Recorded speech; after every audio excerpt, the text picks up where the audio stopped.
everyone, welcome to our channel Login 8. In this video, I will guide you on how to verify phone number on Roblox. So if you also want to verify phone number on Roblox, this video is just for you. Follow the simple steps and you'll be able to do it. So first of all, launch open any browser of your choice. Here you can see I've opened Google Chrome. Click on the search bar and type www.roblox.com. Press enter. You can see over here you'll be led to the official website of Roblox. So in order to add the phone number, you have to go to settings. For that, click on the gear icon that you can see at the top right corner.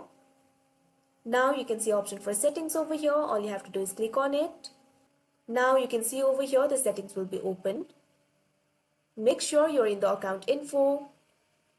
So just below the username, you'll be able to see the option for phone number, and right next to it, you'll be able to see the option for add phone. All you have to do is click on it and add your phone number. You can see over here phone number option is missing in mine.